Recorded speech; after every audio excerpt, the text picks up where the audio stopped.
For all the reports and inquiries into grooming gangs over the years, across England and Wales, the findings are all too familiar. An utter failure to protect vulnerable young girls from being sexually abused and raped.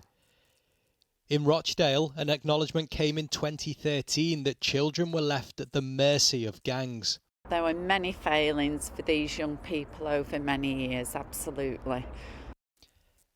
Then in Rotherham, where the exploitation of young girls in care dates back to the 1980s. How sorry I am that the council failed in its services in the past. Apology after apology for not stopping gangs of mostly British Pakistani men from abusing girls. In Oxford, some were as young as 13.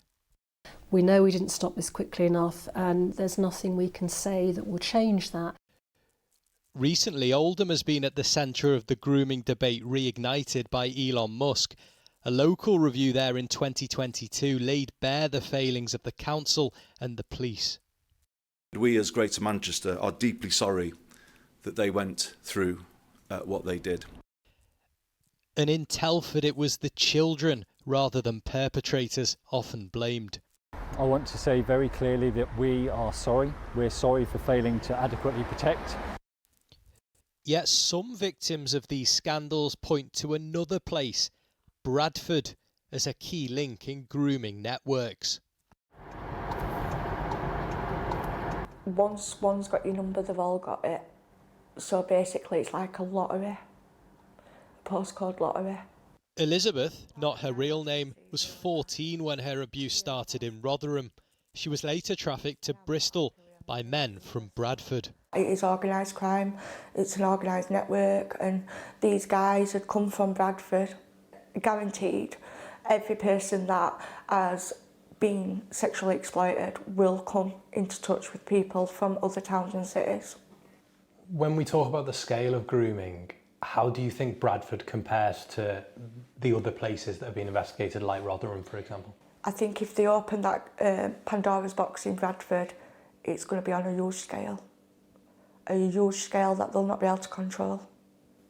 There has already been an independent national inquiry into child sexual abuse. Its recommendations came out in 2022 and the government's still working to implement them, which is why they resisted pressure for a national review this January. Instead, the Home Secretary announced plans for local inquiries in 5 areas and today confirmed that they will still go ahead after criticism that the measures have been watered down to allow local authorities to choose whether they want an inquiry or not. Before this week's update, we sat down with MP Robbie Moore in his Keighley constituency, part of the Bradford district, where he says a full inquiry is long overdue. You have the different organisations effectively saying, well, that other organisation is accountable. So therefore, the state is not helping these victims as strongly as it should do. And that's why a specific inquiry on this issue will help address that. Isn't it more important, though, that you don't risk the victims being failed again with an inquiry that is rushed into? Of course, that is always a risk. But the reality of it is, out of all of the victims that I've been speaking to, is that they still feel that there is not significant enough progress. Marlon agrees. His daughter Scarlett was a victim of grooming. She was trafficked from Greater Manchester to Bradford.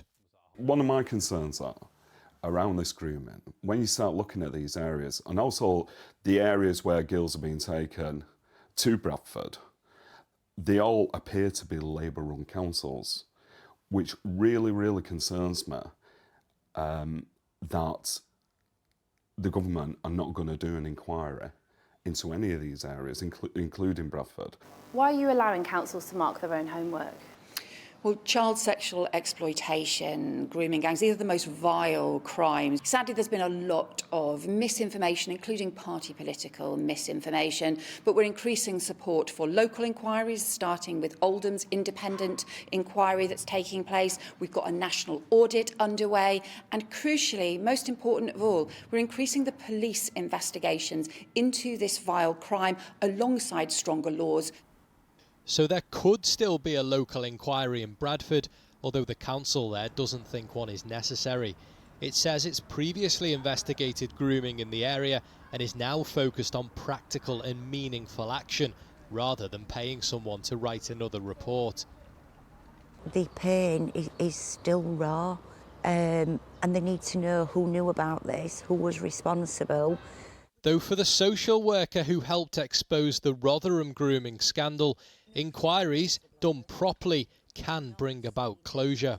What we keep forgetting when we talk about inquiries, we're not just talking about what happened in the past. Child sexual exploitation is still going on, children are still being abused, trafficked, tortured, gang rapes across the UK. An exclusive data obtained by Channel 4 News shows more than 3,500 children in England are at risk of sexual exploitation, which includes offences like coercion and online abuse, as well as grooming by gangs.